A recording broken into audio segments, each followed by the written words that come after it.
Welcome everyone. I'm sitting here with a very interesting guest, and his name is Kotze.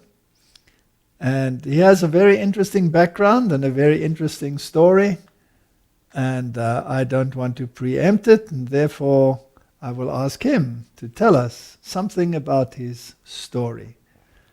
Well, Kotze, welcome here, and thank you for coming to tell about your very interesting journey.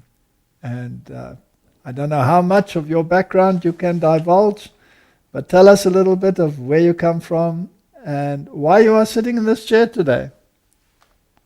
Thank you, Professor. Thank you for all of you for having me.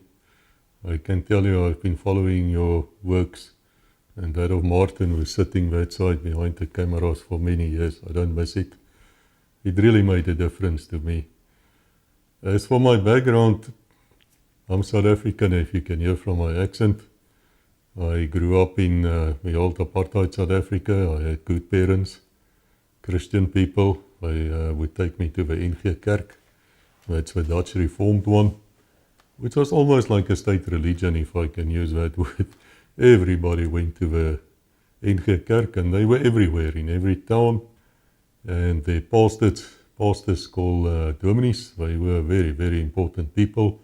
And may I say so, they were educated people. They were at master's degree level. People looked up to them. But there was something wrong with me. I started reading at the age of 5. I think I read my first 100-page book by 5.5 on military history of all things. I was very, very fascinated by all these things. And every time when my parents would take me to church, and that would be every single Sunday at 10 o'clock in the morning, we would arrive there all dressed very neatly, so we would have our suits on. And hair, at those days I had like an afro hairstyle, with curls, so they were neat, nails, everything. We would arrive there at church and we would sit down, and I found it extremely boring. I had no connection to God whatsoever in that church, nothing. He just didn't speak to me. And then a bit later, because this happened now for the next 12 years, because you go to school for 12 years in South Africa, unless you fail. I never failed, thank God. And so they would take us to church, and later you would get on your motorbike and you would go there yourself. And in the last year, in the matric year, you actually go to church twice, in the morning as well as in the evening, because the elders now want to see that you are committed. And the school I was in, all the Afrikaans schools were very, very religious and Protestant. But, Prof, it didn't work for me. I got angry when I walked into that church. And I stayed angry. Why did you get angry? I didn't know at that stage. At one stage I thought I was possessed or something, but then I started looking at your videos and I realized I was seeing occult signs inside the church. I was seeing things which comes directly from the Roman Catholics over to us. And then when I started studying these things, and I studied for many years because I tried to prove you wrong, I want to say to people out there, don't go that route. You waste your time. You're not going to prove the Prof wrong. So many of us tried to do it, but I realized that there were certain things they were doing in the church which just didn't work with me. I think it's the Holy Spirit who was working on me even at that age. Thank God I wasn't abandoned as I thought I was. Yes, one gets the feeling that God abandons one, but he doesn't. He goes and collects one again. Yes, and then I went to the police. I joined the South African Police Force in 1985. Very deliberately. I was called up for the army, but I grew up in a place called Katima Mulilo, which is in Caprivi. And we also lived some time in a place called Korigas, where its previous name was Welwitschia, after that plant that is yes, a plant. the Welwitschia plant. Yes, I can tell you, sir, if you now move schools, and I moved a lot because my parents were working for the state, you get to a new school and this teacher asks you, where are you from, Boet? I say, I'm from Korigas or Welwitschia, Katima Mulilo. First thing you ask, you spell it. Well, so can I call my elder sister? I don't know how to spell that. When I saw the policemen there, especially in Katima Mulilo, I saw the policemen in their camouflage uniform, And these guys look like real uncles to me, you know. They look like tough guys. They had like this vicious snore, moustache, and they look manly, you know. They look like people who could fight. And of course, from a history viewpoint, I love history, absolutely. So I love history. I knew that the police were very effective. Now, whether the war was wrong or right, that's not what I want to discuss, but I can tell you that 74% of all the so-called terrorists were killed by the police in Namibia, in a Wambuland, by a unit called Kuus, which I was not part of. But I was part of a police counterinsurgency unit. And inside South Africa, I think it was 98%. So if you wanted to fight, and which young man doesn't? Once you're in uniform and you're like a man and you feel proud and you feel strong and you're a little bit stupid, you haven't seen your own death yet, you do want to fight, you want to spoil, you want to see who's the best, who's the man here. And so I joined the police in 85 and I stayed until for 6 years. I was at one stage, I think I was about just reached the age of 21, I became a full sergeant. This was one of the youngest, and there I stayed for many reasons.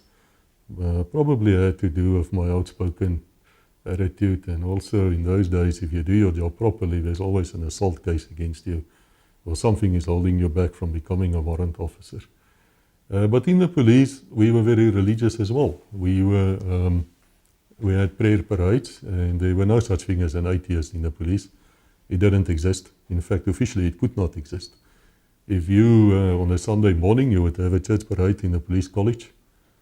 And may I say to you people, a South African police college of those days were really not like the police academy movies you've seen. They had nothing like that. It was like a total basic training and tough training for 6 months.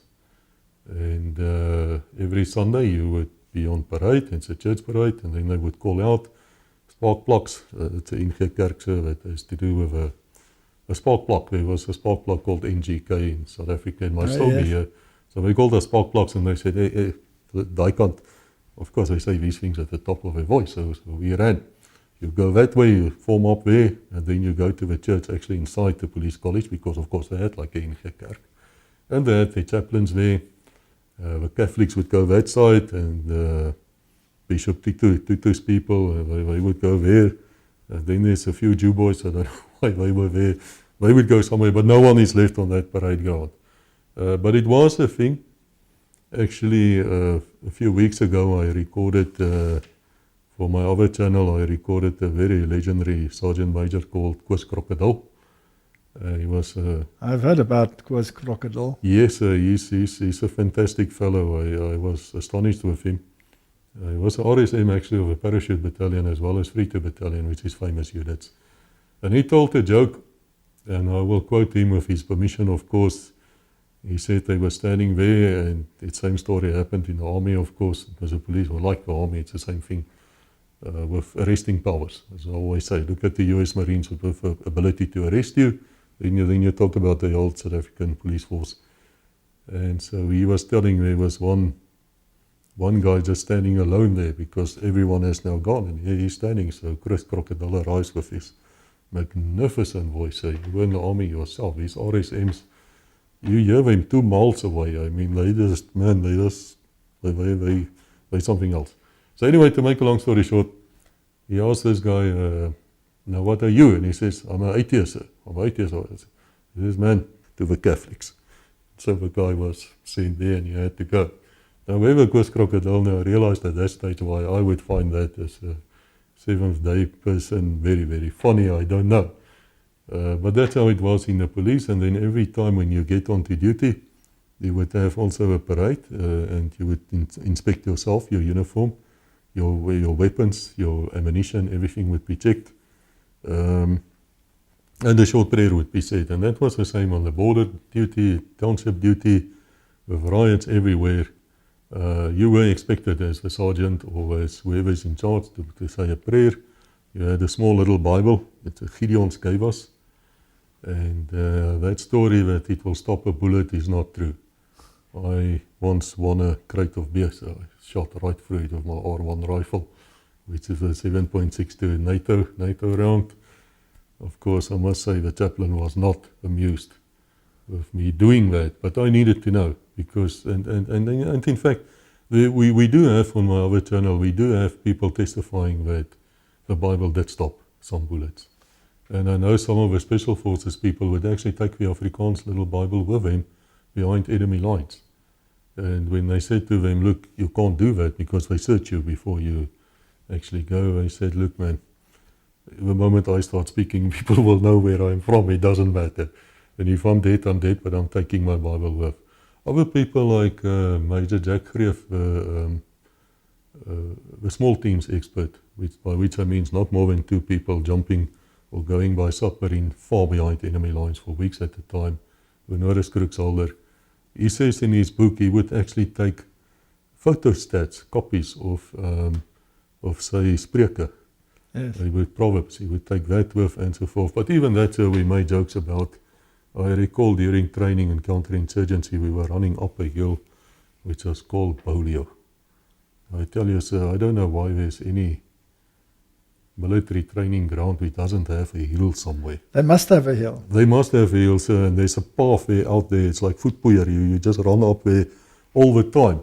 So I was running up Willio, and I'm going. Not that I'm a good runner. I can walk far, but I'm not a good runner. And so this warrant officer is here behind me going on. And I turned around and I said, Warrant. It's like a sergeant major in the army. I said, Warrant, are you a man of the church? And he says, yeah, I'm an elder, you know. I said, sir, don't you read the Bible? He says, I read the Bible. I said, well, you obviously didn't read Proverbs 28 verse 1. And he says, I said, only slegs die goddelose sal hardloop sonder om gejaag te word. Which is... Only the ungodly will yes, run only without being ungodly. chased. Yes, so of course, he being a practical man, so he put me in front of his Land Cruiser. And I ran with that R1 rifle and full kit above my head all the way to the shooting range and back, which is probably 25 kilos each way. I didn't quite make it back, but by that time he has calmed down a bit. So that was a milieu which we lived in, and of course in the police, we lost people. At my unit, at the flying squad, we once lost three constables to death at one go. We have to give him a full military funeral. I felt very sorry for the colonels and the senior guys. Like the commander, because we had to speak to the family. Like we wouldn't. We made other jokes in the service, so we would say to somebody, look, if he's lying there bleeding out and you're trying to stop the blood, because we did the medical courses as well, they say the best way, sir, to get this guy to survive is just to ask him for the phone number of his girlfriend. Since he's going to die anyway, and he'll take care of her or his wife. It's a miracle, sir. He stops that blood flow himself and he just gets up just to spite you. So we were joking with God, but deep behind it, we were very serious about it as well. But still, I couldn't find the church. I did not feel happy in the NG Kerk. And so I started searching. And I even went to these prosperity, I think I call it, people who come to Jesus, you'll be a rich man. Well, I can tell you, as a police sergeant, I earned less money than a sweeper in the beer breweries. So rich we were definitely not. And then later years, I became still searching. I would go to this Levende Woord and all these people. And I'm not saying they are not sincere in what they do. I'm not saying that. Let me be clear here. But I didn't really feel any connection. Still, I couldn't. So there was something that was missing, something that you couldn't find, and there was an emptiness. There was an emptiness. I knew there was something wrong. And then I lost a wife to death, and then I lost another one, and that was the damn turning point.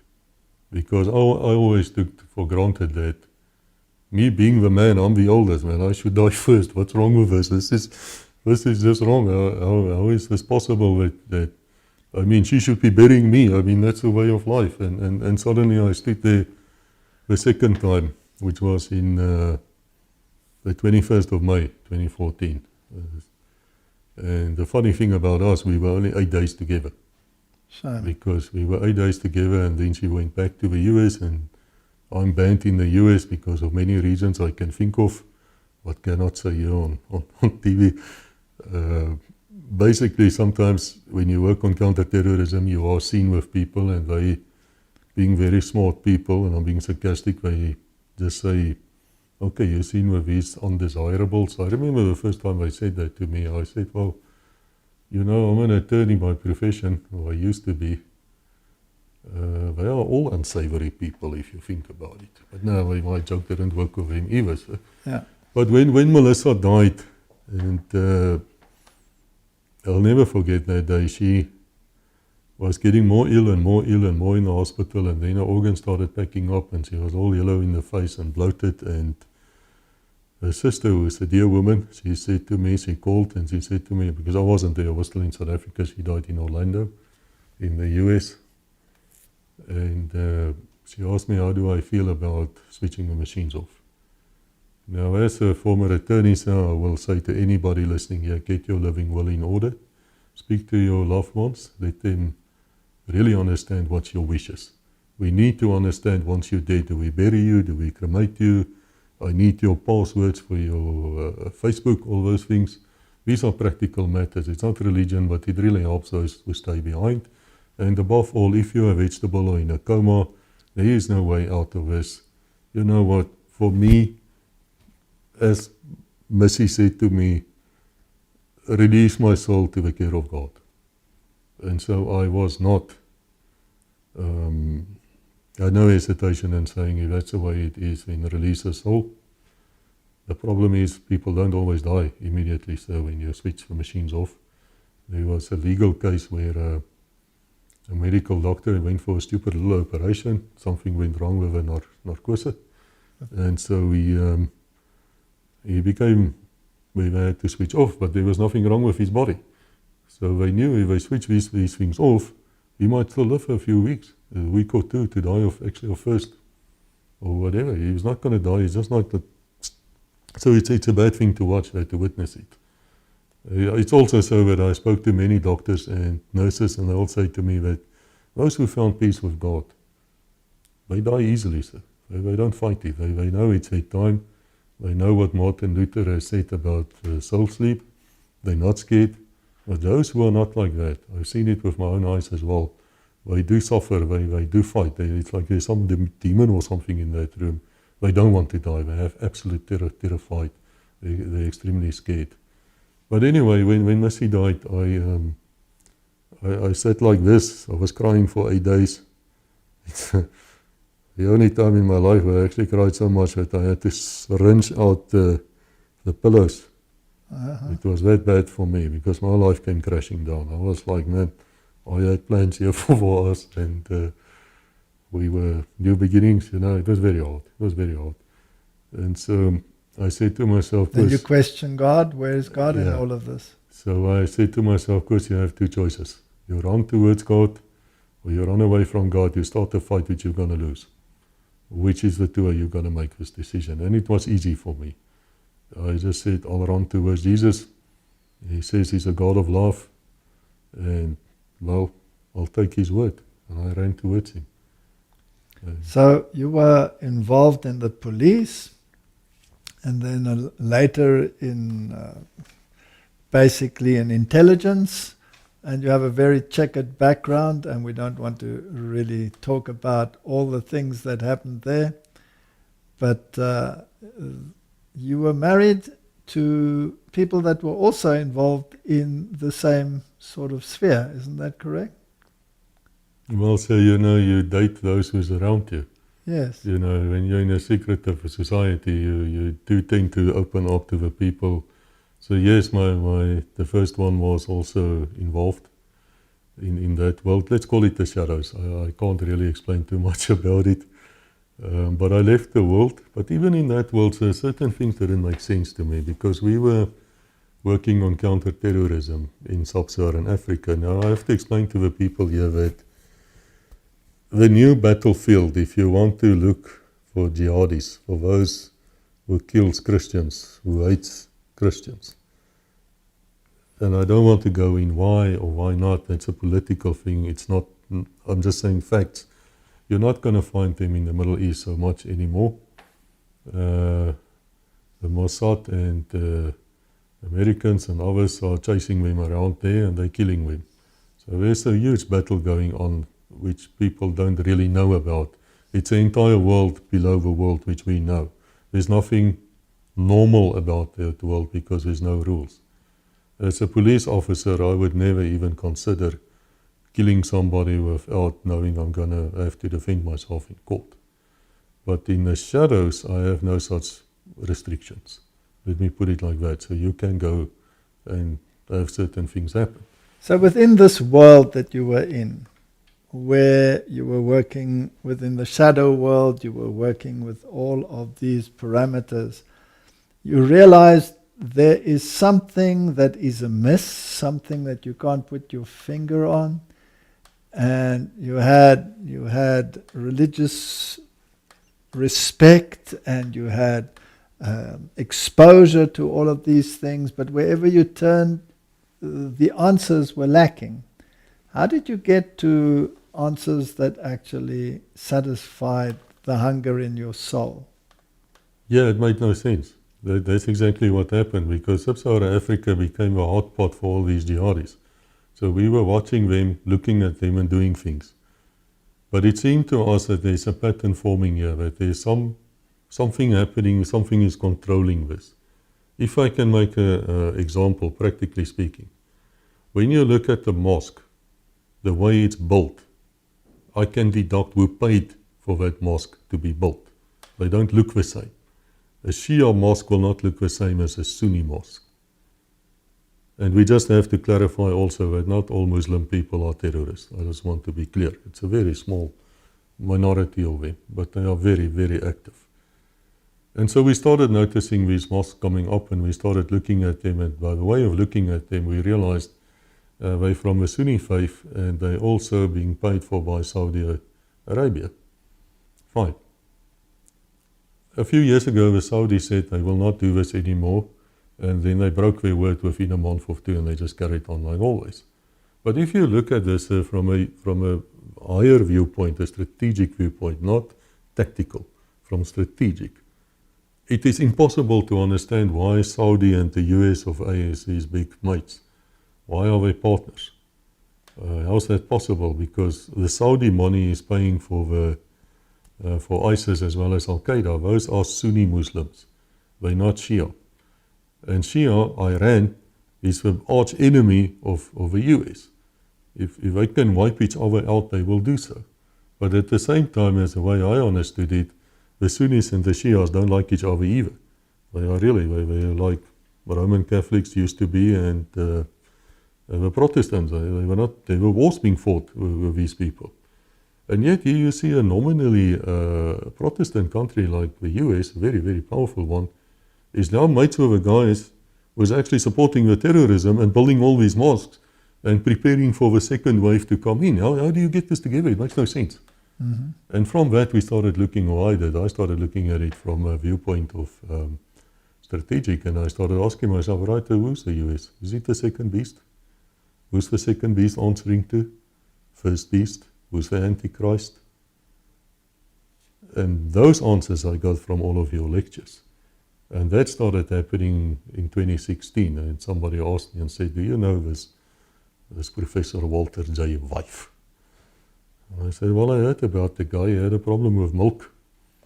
And I once saw a file of him, and I won't explain more about that, but the file was this big. And then later I saw the same file, and it was like fun. Somebody cleared that file out. And I started watching that program of yours in Copenhagen. Okay. And I sat there and I said to myself, man, this guy's now turning my entire damn world upside down. But I couldn't stop watching. And I said to myself after a while, yes, now I'm beginning to understand what I've seen in the shadows are starting to make sense to me now. All these secret organizations, all these stupid little handshakes, these occult signs, it starts making sense to me what I've seen. And I started watching, and well, today we're sitting here. Well, you know what? Once you start unraveling the things and seeing the bigger picture, that's one thing. And it's interesting and it's important, because it opens the eyes and you see the connections. But once you've done that, you have to start focusing on what's the war really about then? The war is really about Jesus. Because there's a war going on against Jesus. And once you start discovering the real Jesus, the one in the Bible, and what he is about, and what his character is like, and when you start thinking about justice and mercy and all of these things, then the Bible becomes a different book, doesn't it? Doesn't it come to life? Doesn't it? Yes, sort of it becomes interesting. Up to then, for me, it was just a book. You read it because you have to. You're expected to do so. I would go as far as read there, I think, from Proverbs, enjoy the life of a woman you love. But I would read that when you're on the border. There ain't no woman there. There might be a few sheep, but, you know. So I would do that type of thing because I was in a certain way, I was joking about it. Yes. And then you suddenly realize these things and you understand that every word in the Bible is actually means something. And you can't escape it because there is a choice to be made. Yes. And even a simple story about a woman in the Bible is actually an allegory or a greater reality about a church and the consequences of whatever is happening around her. And adultery in the Bible is a symbol of apostasy towards God. Then it starts getting a different meaning, doesn't it? Yeah, no, it does. And then I got quite upset as well, I have to tell, with all these dominees who didn't tell me the truth, because I have to presume one of two things. Either they knew it and they didn't tell me, or they didn't know it and then I want to know why not. Because if you come to me as a legal expert, you expect me to actually know the answers. You do not expect me to take you on a road which is going to cost you your life, never mind money.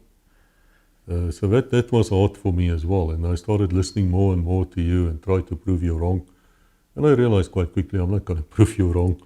And so I started watching absolutely everything, and the entire world went up, and then came Ellen G. White. That must have been a problem. Before we get to Ellen G. White, I must just tell the viewers that Kouus has a tremendous background, as we have said. He has this checkered life, and being also in the legal system, a lawyer, and all of these all wrapped into one. That is quite a package, and to try and connect all the dots when it comes to that is quite something. And I think it's amazing how you did it. But he's also an author, and he wrote many, many books. And the books were changed, of course, by his new discoveries. And so what he did, he actually wove the truth into a fictional situation. Tell us a little bit about that. Yes. What happened was I wrote these books. After Melissa died, I was angry. So even though I was running towards God, I was feeling a bit lost. So I started writing these books, average 450 pages every 3 weeks. People say to me, it cannot be done, but I assure you it was done. And I type with 2 fingers. So I would almost go into a trance while I was working. I would sit on my chair. I had a patented thing where it's not really patented, but I thought it was clever. I would take a nice lazy boy type of chair and a plank over like this, and I put my laptop on it and I just work. And there I would sit and I would get seriously obnoxious if anybody disturbed me. I would work from 6 in the morning till 10 at night. And so I kept on pumping these books out. And you would weave yes. a book of intrigue, but actually show the real connections behind everything into the book? Absolutely. If I can mention one, his code name was Samole something. Can't even remember the entire name. There's 51 of them. So there I looked at Riki or Ritzi, the Jesuit general. Yes. And what struck me immediately, because we look in my world, we look for something which is strange, which doesn't fit. So if Riki or Ritzi was this horrible general, and the Jesuits got banned, honoring, blah, blah, blah, why was he buried then with full military honors there where he's buried? Makes no sense. So That now, doesn't make click, sense, bing, right? something happened. Then I listened to you, and you talked about this strange professor who was making the speeches there. And if you people don't know what I'm talking about, Prof, you can explain, or we can put a link in where you were talking Put about. the link in. Put the link in. Yes, it's all in Yes. about the art of war and The all art of of these war. issues. Yes. And the one thing which kept on coming up is the Jesuit order. Jesuit order kept on coming up, even in my life. They were controlling there. I mean, all the heads of the CIA, as happens to be, just by chance, very prominent, very serious Catholics. What about the OSS, the Office of Strategic Services? Well, Bill Donovan, same story. How's this possible? FBI, same story. And I started realizing there's patterns going on here. And what I would do in the books is I would start pointing this out, the same as the US Supreme Court. You would expect the Supreme Court to have at least a few Protestants there. I mean, no, not one. Now, as long as they stay to the laws of the country, you can still argue, okay, it's fine, but they're not. They overturned Roe versus Wade. You have to wonder why, and I understand very recently they said, okay, well, we've overturned it, but you can still do it, though, in certain cases, and blah, blah, blah. So how far they went. But these things started bothering me, and so I said to myself, in the last 12 books I wrote, I started writing in all these ideas, and I would make the characters discuss it between themselves. And I always say to people in these books, there's a couple of things about these books you need to know. Even though some of them, most of them, 47 of them would be classified as fiction, whatever these characters have to say, whatever weapons are used, whatever techniques are used, spycraft or sabotage or whatever, those most definitely you can take to heart. And you can go and research, you're going to be very surprised what comes out. So I thought, so I'll use the Jesuit techniques of Hollywood against themselves. Excellent. And then something strange happened. By this time I was living in Switzerland with my wife. I met somebody else. I'm very happily married now. I'm grateful to God for sending me someone again. Last time. Better be the last time. And she and the mom went to Budapest. They want to go to the baths or something. But because of my background, I'm not welcome in most NATO countries, and I'm a bit hesitant in going into any country. I'm even hesitant on where I fly, what airline I fly. I have to be sure. I will actually arrive on the other side without being arrested and deported. Not that I've done anything wrong, but sometimes you're seen with people who they don't like, which I believe is actually what happened. But whatever, they don't explain. So she went with her mom to Budapest, and I decided I'm going to write all this knowledge I've learned from you and Ellen White and what I've seen. I'm going to put that in a non-fictional book called Oath of Evil, The War on Protestantism. And then I started right in the beginning, who's these Jesuits? Let's look at their oath. Let's look if they are perhaps a sect, because they like to call the Seventh-day Adventist Church a sect. Yes. But it's a very big sect, isn't it, sir? 22 million of them, right across the world. And they live 11 years longer than anybody else. And I have to tell you about that too, because when I became vegan, by that time I was a diabetic. I was a lot fatter than what I'm now. I still need to lose weight, I realize that. And I was unable to sleep without this oxygen thing on me called sleep apnea or something, I don't know what's in English. So I lost about 30 kilos almost immediately.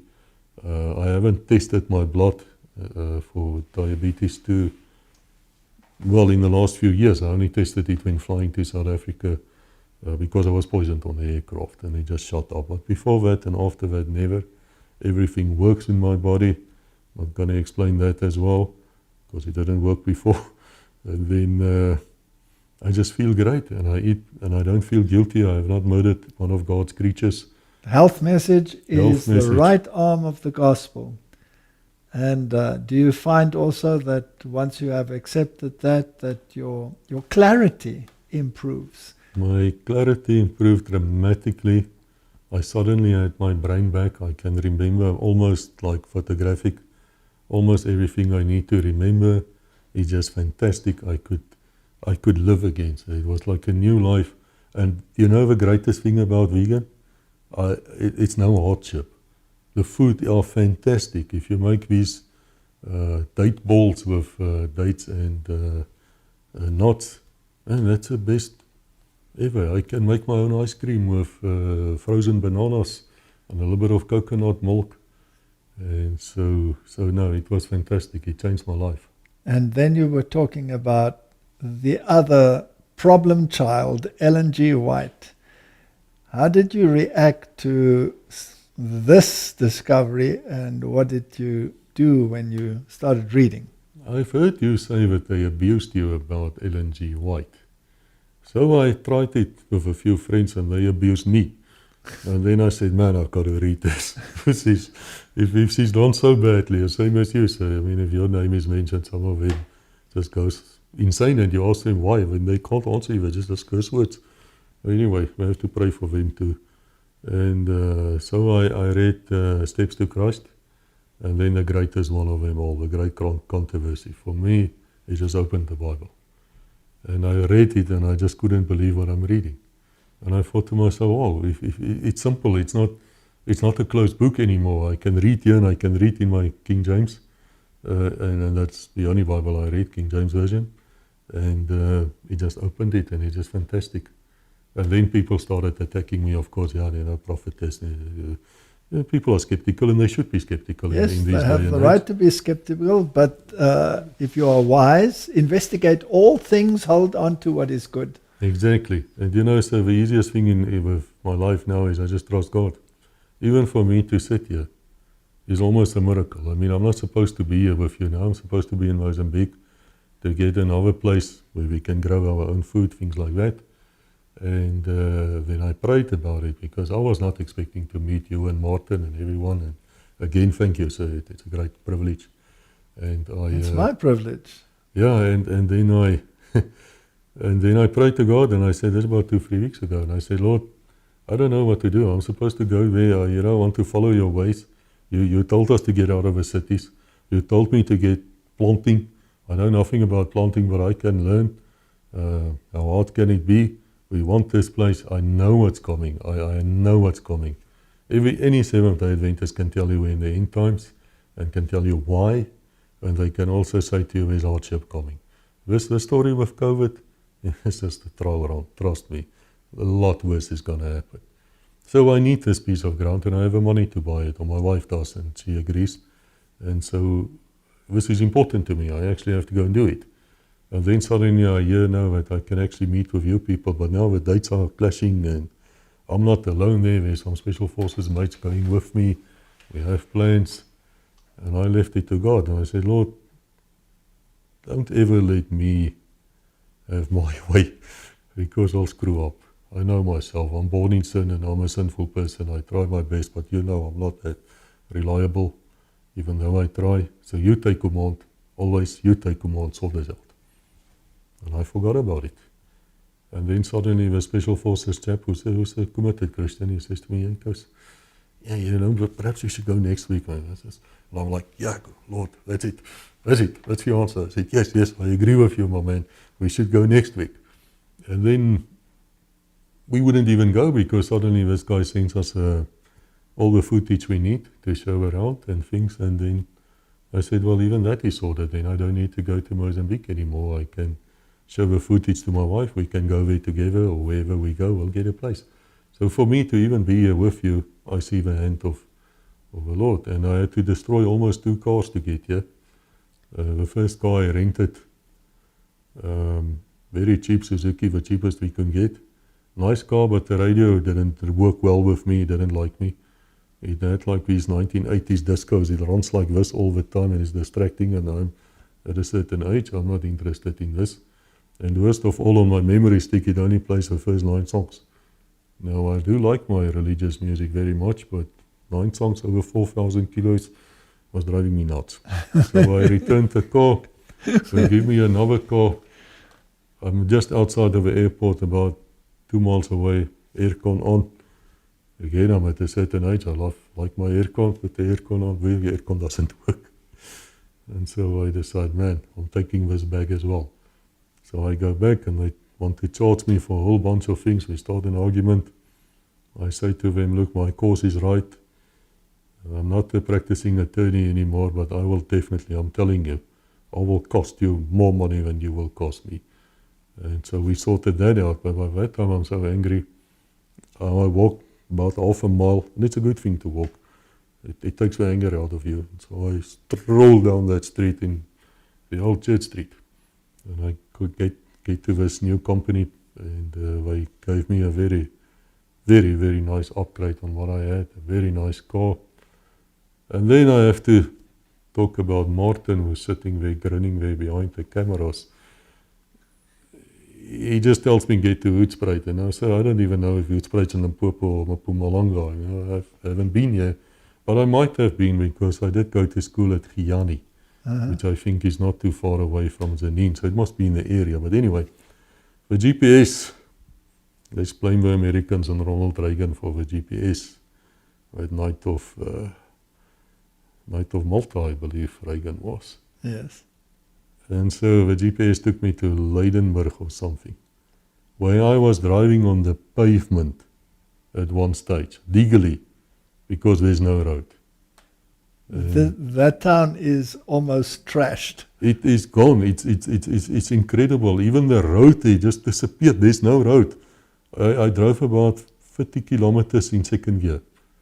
And I wouldn't say where I rented the car, but let me tell you, you can go very far in four-wheel drive with a car which you rent. But nothing happened to the car. The point I'm making is it was not that easy to get to you. And I thank the Lord that I did. Well, I'm glad you're here. And, you know, when God calls someone, He calls them not only because He loves them and because He saved them. He calls them because they can be of service in His vineyard. And everybody gets the commission.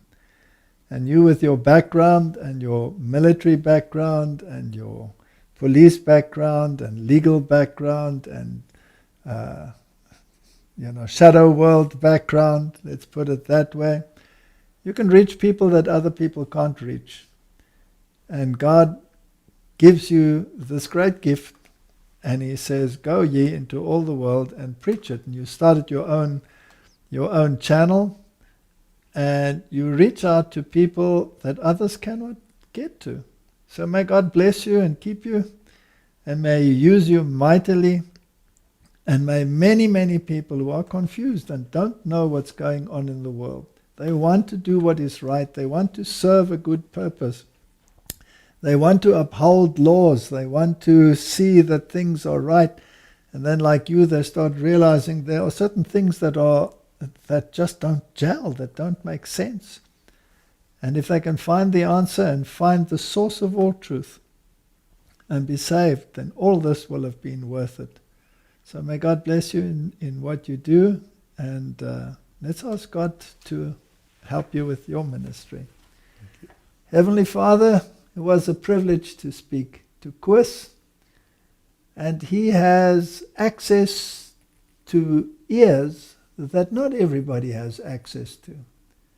And I pray that you will use him mightily in your work, and that your kingdom will expand, and that the sea of glass will have to be expanded as a consequence.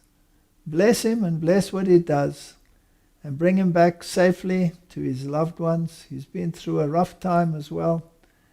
Bless him in his marriage, bless him in his life, and bless him in the work that he does. In Jesus' name, amen.